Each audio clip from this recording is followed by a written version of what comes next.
All right, I'm here with Brian Farina, producer at EA for Command and Conquer. I was really excited to hear when you guys went free to play last year. You announced you're going to go to free to play, and what kind of support does that add for this game? Whereas before I thought I was going to buy a retail copy, and now you guys are just basically just adding DLC and adding a bunch of other features here and there. Like, what should we come to expect for this?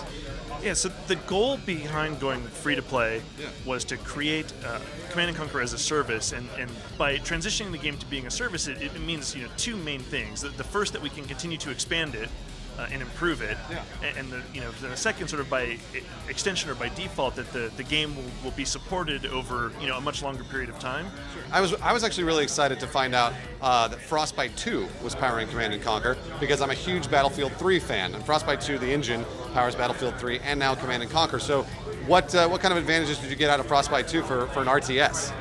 Frostbite's DirectX 11 graphics. It's got physics supported. It's got dynamic destruction. It's got native client-server architecture. I mean, there's just a million things. It's just such an enormous step up from what we had before.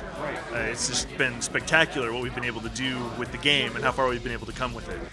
And then also in terms of free-to-play, how do you start the game? When people first download the game, what kind of factions do you get? What kind of generals do you get?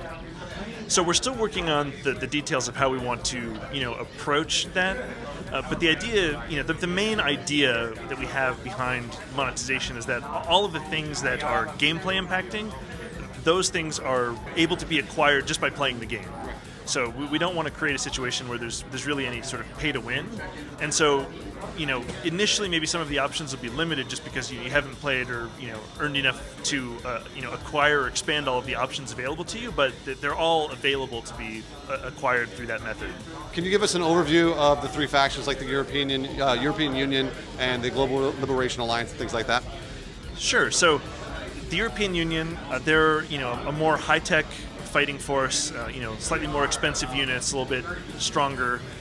The APA, the Asia Pacific Alliance, they're kind of taking over for China, so they're a more expanded, Asian faction. They're still, a modern fighting force. They're not quite as high-tech as, the EU is. They have slightly cheaper units. They're a little bit more maybe specialized particular roles as opposed to being more multi-role. Sure. The GLA is more of an asymmetric fighting force, and so they're not quite as standard as the other two in terms of how they approach situations. Sure. And so there's a lot more sneak attack, hit and run. It's a very different experience from the other two. Okay. And then also, I noticed when we were doing a presentation, I was playing the game, their emphasis was on esports. And I don't know if you guys are planning to just jump right in with esports when you first launch the game, or how's that going to work?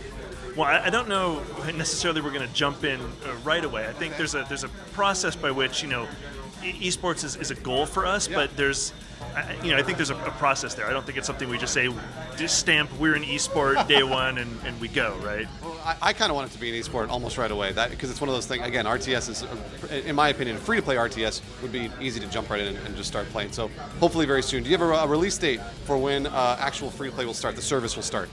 It's later this year. We haven't announced a specific day yet. Sure. But you can register for the beta now, yeah? Yes, at commandandconquer.com. All right, fantastic. Thank you, Brian. Yes, thank you very much. Yeah, thank you.